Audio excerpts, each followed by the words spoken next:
Welcome back to Tax Talk with Hey Hey, where we offer simplified tax planning and mentorship to help 6 and 7-figure CEOs ditch the daily hustle by achieving financial independence from your business by increasing your purchasing power and diversifying your source of passive income.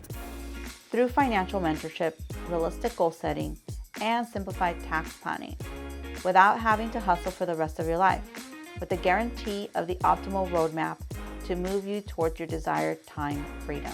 Hi, welcome back to Tax Talk with Hey Hey. I am your host, Suhey Piedra, enrolled agent here in beautiful California. Our business is Prominence Business, located in Glendora. We're federally licensed and help clients across the United States. In today's podcast, I want to talk about quarterly estimated tax payments, or just making your payments to the IRS in general. We get a lot of questions from business owners who will call and ask, should they be making quarterly tax payments? And I'm here to share that you should to a certain extent. Or I should say it depends, right? How many times haven't you heard you ask a question and they'll always say, it depends. It depends on your business. It depends on what you're doing. What the quarterly estimated tax payments are all about is the IRS wants to receive payments from the business owners that are running a business and are not withholding like through a payroll. So the IRS is used to receiving a little bit of money from us on a monthly basis, a weekly basis, depends on how you get paid. If you're a W-2 individual, you get withholdings from your payroll. So if you get paid on a weekly basis, bi-weekly, monthly, it doesn't really matter. But they withhold taxes from your pay and send it over to the IRS. Well, when you are self-employed, you have your own business, your corporation, the taxes are not being forwarded to the IRS. So the IRS has asked that we do quarterly estimated tax payments. And to calculate those, it's not so difficult, right? We're going to throw in our income.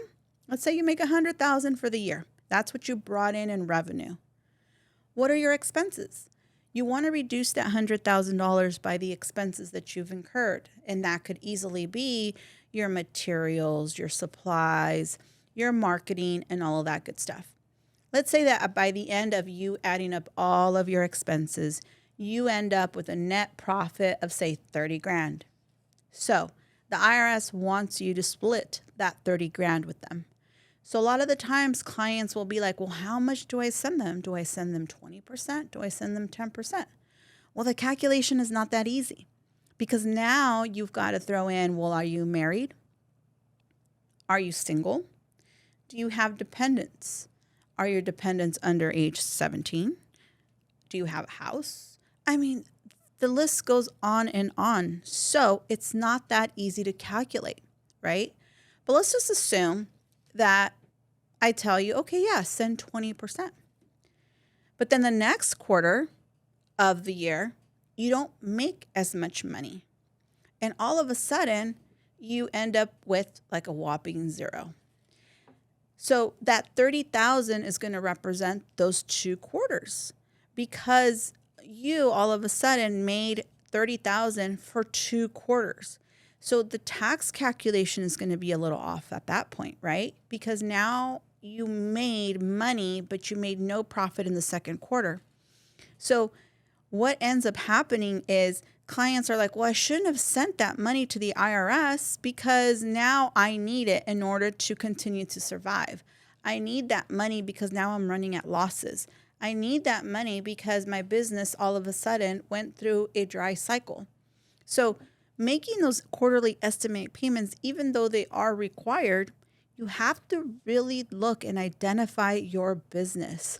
What is it that is going on in the business? Now, if we're talking about you earning a lot more money per quarter and your net profit is a lot larger per quarter and you're going to be having a successful year, well, quarterly estimated payments are a good thing because it's better to send in a small chunk every quarter or a small chunk every month versus you paying this huge bill come tax time. Now, some people are going to argue and say, well, I could do more money with my money throughout the year than the IRS does with my money. So I don't want to overpay. I'd rather owe. Look, I get people from all sorts of different beliefs. My whole conclusion is if you're good with your money, if you are good about budgeting, if you're good about putting the money aside that you're going to owe Uncle Sam, then do whatever you want. The problem comes when it's tax season and you have to file this tax return and it shows that you owe Uncle Sam 20 grand, 30 grand, 50 grand, $100,000. I don't know what your tax liability is. But if it shows that you owe a higher number and you don't have that number or that money sitting aside to pay your tax liability, what you just did is you just created Uncle Sam to be, a debt that you just incurred. So all of a sudden, you have to be paying Uncle Sam this money. And if you don't have that money ready to pay, there's going to be penalties. There's going to be interest. And who wants to have Uncle Sam threatening to garnish your wages, seize your bank account, lien your house, all of that stuff? So I recommend that you look at your finances, your numbers, figure out and project what it is that you think you're going to owe and forward it to the IRS or put it in a safe bank account that you're not going to touch. Because if you don't do that, you sometimes make a hole, bury yourself in IRS debt.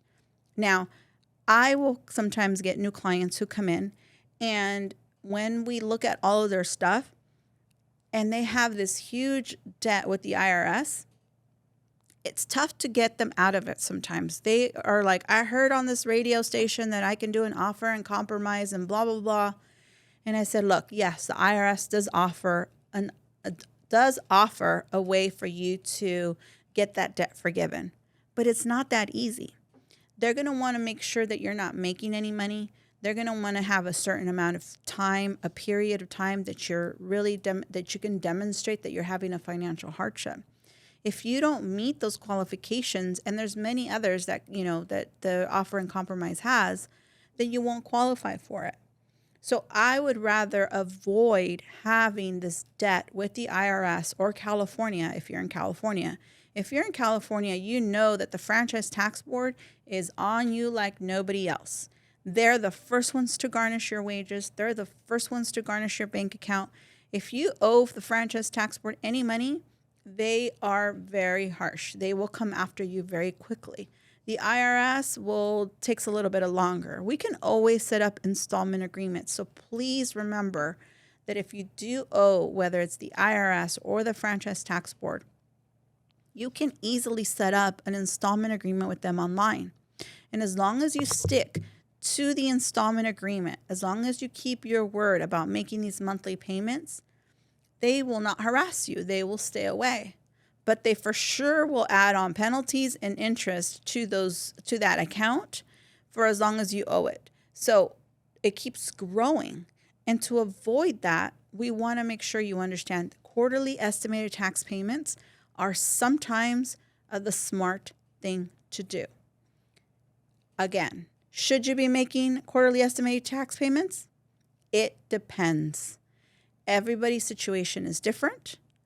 If you need to calculate them, I kind of explain how that calculation goes. If you have a payroll or a salary, sometimes I recommend have that withholding to be extra, to be a little bit higher to help make that estimated tax payment for you. And you don't have to send in those quarterly estimated payments. The IRS doesn't care how they receive them as long as they receive their share of the money.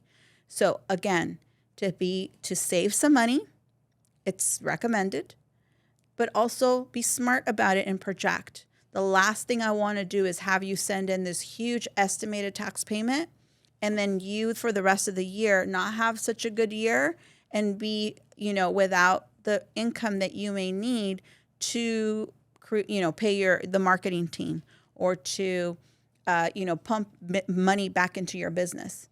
So please take those things into consideration.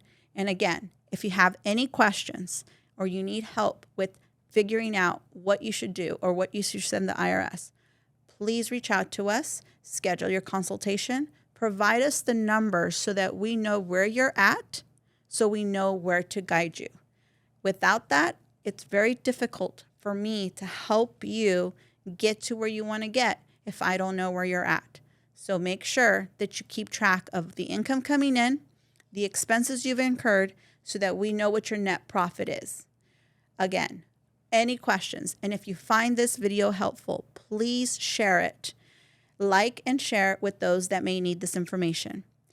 And remember, follow us on Instagram at prominence.services, and our website is prominencebusiness.com. We'll see you on the next one. So if your mindset is ready to excel to the next level, and you want to give up the multiple hats to a business who will support you, then schedule a call with us today.